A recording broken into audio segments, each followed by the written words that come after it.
Salut les curieux et les curieuses et bienvenue dans la chaîne Tic et Vrac. Alors aujourd'hui c'est thème comme je l'avais annoncé sur la vidéo de projet et le mois de septembre sera consacré aux dessins animés des années 2000. Bonheur! Pourquoi les dessins animés des années 2000 vous allez me dire? Eh bien c'est le mois d'octobre. C'est la reprise du boulot, c'est la fin des vacances, c'est la reprise du petit train-train quotidien. Oh. Et donc pour éviter de s'affliger autant de douleurs, je vous propose de replonger, notamment pour ceux qui sont de ma génération, c'est-à-dire dans les débuts 90 et vers la fin 90 jusqu'aux années 2000, de se replonger dans nos magnifiques petits dessins animés sortis début des années 2000 et qu'il faut bien l'avouer, méritaient amplement cette chronique. Ah oui, je préfère vous prévenir tout de suite, d'ailleurs, ça va méchamment spoiler dans cette chronique, donc ne venez pas râler. L'âge d'or des dessins animés en lui-même se situe entre la fin des années 80 et début des années 90. D'ailleurs, on a tous d'excellentes séries en tête comme Dragon Ball Z, Chevalier du Zodiac, La Ligue des Justiciers, Batman de 93, Spider-Man de 94, Olivier Tom, etc., etc. Vous les connaissez tous aussi bien que moi. Eh bien sachez quand même que notre génération, c'est-à-dire fin années 90 et début des années 2000, on a eu droit à de superbes séries quand même qui à mon sens méritaient amplement cette chronique. Ah oui, une dernière petite chose avant de commencer. Je prendrai là des dessins animés situés uniquement entre 1997 et 2010. Oui, je sais, ça fait un petit peu large, mais vous verrez pourquoi dans la suite de l'émission. Sachant qu'après les années 2010, les dessins animés, c'est du caca. Bon, eh ben, je crois qu'on est pris, on peut y aller. Le premier dessin animé, merde, en question...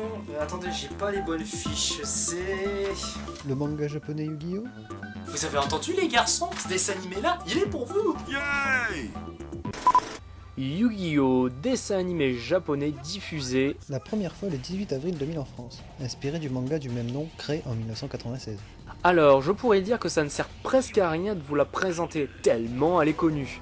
Mais pour celles et ceux qui ne la connaissent que peu, voire pas du tout, ou simplement de nom, je vais faire un petit effort.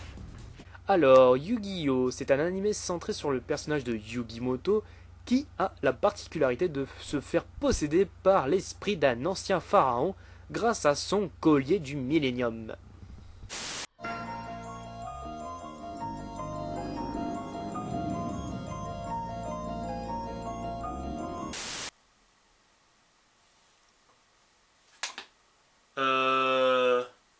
Script. Yugimoto donc est un adolescent élevé par son grand-père et accompagné par son groupe d'amis, qui va au fil de plusieurs aventures découvrir un jeu mystérieux appelé Duel de monstres qui l'amènera à combattre diverses forces obscures, notamment de par les objets du millénium. Merci à toi, Script. Il n'y a pas de quoi. Au passage, petite anecdote, et d'ailleurs il y en aura beaucoup dans cette vidéo, vous avez jamais remarqué que la voix française de Yugimoto est exactement la même que celle de Pierre dans Pokémon? Tenez, écoutez un petit peu. Kaiba, attends! Accroche-toi! Dis quelque chose! Tu n'as pas intérêt à perdre. L'enjeu est trop grand. Tu es notre dernière chance. Alors gagne! Je ferai de mon mieux. Je te le promets. Fais pas, je t'ai préparé de quoi te remettre sur pied. C'est mon ragoût spécial fainéant affamé. Le monde est petit, n'est-ce pas? Entre un ado schizophrène et un pervers, on peut dire que le doubleur français n'a vraiment pas eu de chance. Bref, concernant les 5 saisons de la série... 6. Comment ça? Il y a 6 saisons en tout dans la série animée. Oui, bon, excuse-moi, mais la saison 6 avec les capsules de machin, truc bidule que j'ai rien compris, excuse-moi, c'était pas une saison. Regarde, moi aussi j'en ai une de capsule. Ah! Bref, au cours des saisons, Yugi et ses amis devront affronter toutes sortes de méchants. On a d'abord Pegasus et son œil du millénium dans la saison 1. On a ensuite Marek Ishtar dans la saison 2 avec sa hache du millénium ou sa baguette, comme vous voulez. Ou encore le fameux Dartz, prince de l'Atlantide dans la saison 4. Nova de la saison est un anti-antagoniste car il ne fait que piéger les héros dans un monde virtuel avant de les relâcher.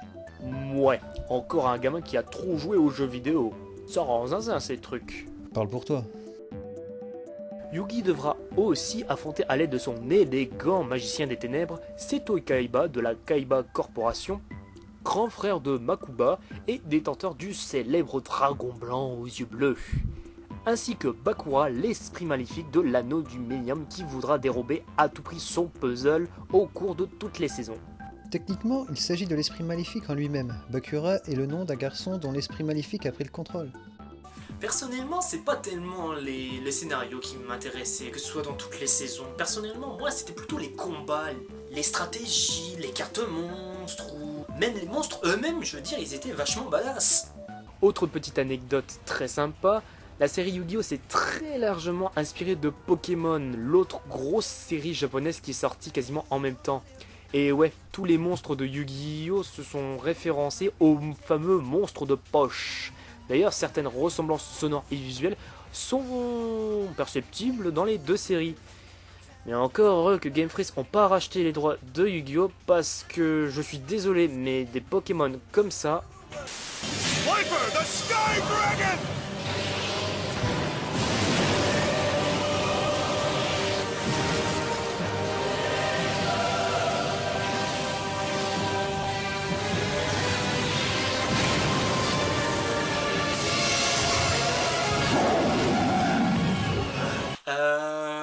Ouais, je pense qu'on interdirait Pokémon Go à l'instant. Pour continuer dans les anecdotes, les noms originaux de Joey et Tristan de la série animée, les amis de Yugi, ont été changés dans la version française. Et ouais, dans le manga original, Joey s'appelle Jono Uchi, je sais pas si la prononciation est bon, et Tristan s'appelle Honda, ouais, comme la marque de moto. De même pour la fille qui s'appelle Enzu au Japon, et en français, bah je sais plus. Ah, et pour finir sur les voix françaises de Joey et Tristan, eh bien sachez qu'elles réapparaissent dans Yu-Gi-Oh 5D. Eh oui, comme quoi, en fait la voix de Joey joue un tout petit rôle, en fait celui d'un prisonnier de satellite.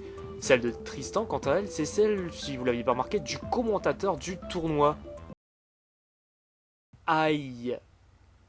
Comme quoi, la reconversion professionnelle, ça laisse des traces. Et si vous êtes un petit jeune qui n'avait jamais vu cette série, quittez cette vidéo et foncez la voir, je vous y autorise, c'est vraiment une des perles de notre enfance. Ou que pour les plus jeunes deviennent aussi idiots que toi.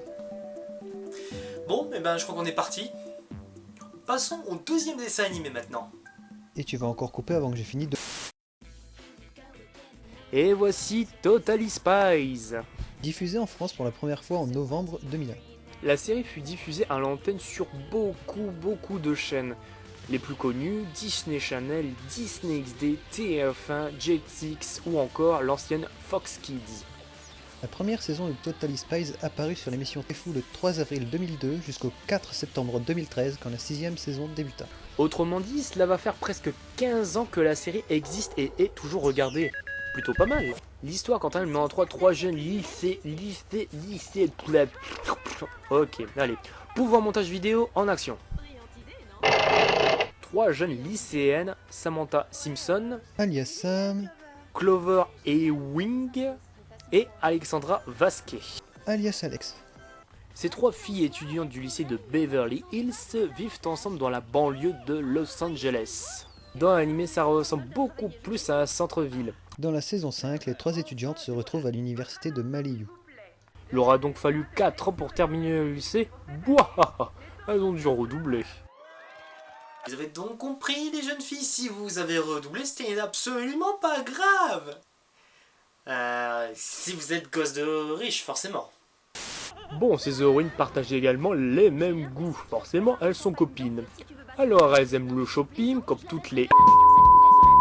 filles, pardon. Elles aiment aussi donc le sport, la mode et aussi les mecs. Ton dernier argument sent bon le sexisme. Quoi, c'est vrai? Sur les 156 épisodes des 6 saisons, elle tombe amoureuse d'un beau gosse environ tous les 2 épisodes.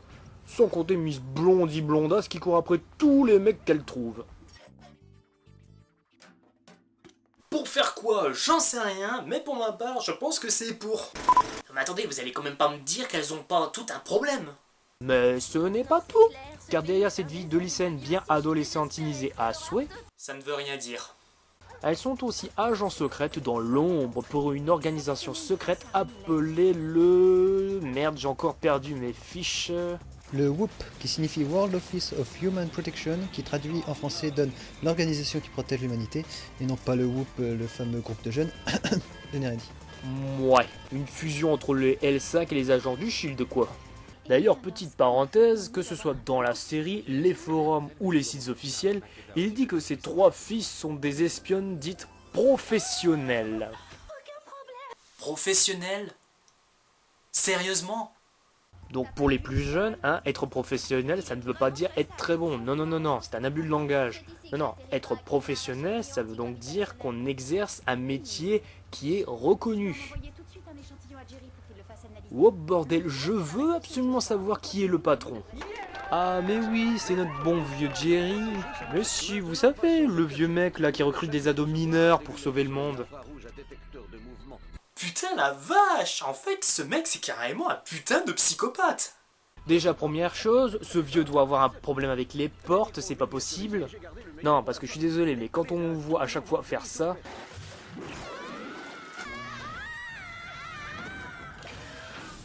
Eh ben je commence très sérieusement à penser que dans sa tête ça doit être à peu près comme ça. Oh mais vous savez bien, mais je suis un vieux, donc plutôt que de me cacher les reins avec les portes, en plus faut les huiler, tout ça, bon je vais pas m'emmerder, hein. Les gens, en les aspirant dans les tunnels 10 km de long, moi c'est beaucoup plus rigolo.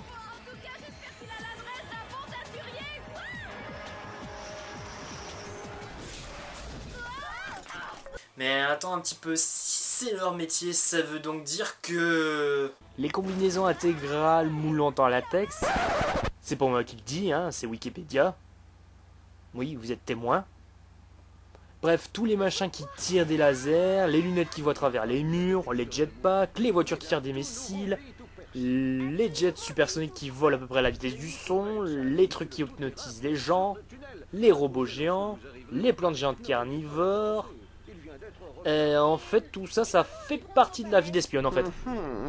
Putain, 007 c'est une petite merde à côté. Je bute le prochain qui m'envoie des oranges. Ouais, mais maintenant imagine 30 secondes les pauvres gamines qui veulent être agents secrètes à cause de toi. Maman, comment est-ce qu'on fait pour être espionne? Mais c'est très simple, ma petite chérie. Tu fais exactement comme ça. Et pour être vétérinaire, on fait comment? Parce que je veux plus être espionne. Voilà, c'est ainsi que se termine cette merveilleuse série pleine de... latex. Bon, on va être honnête quand même, hein, ce genre de dessin animé, justement, ça a attiré dans l'antenne un bon 60% de filles, forcément, et le 40% qui est resté, c'était les garçons. Non, mais parce que je veux dire, les bastons, les robots géants, les pistolets laser, etc., forcément, si on comparait tout ça à nos dessins animés pour mecs de l'époque, bon, bah voilà, je crois qu'on a fait le tour. C'est quoi la suite? Y en a plus. Comment ça, y en a plus? On a fait tout ce qu'on avait à faire. Champagne les mecs! C'est ma première sans cliffhanger!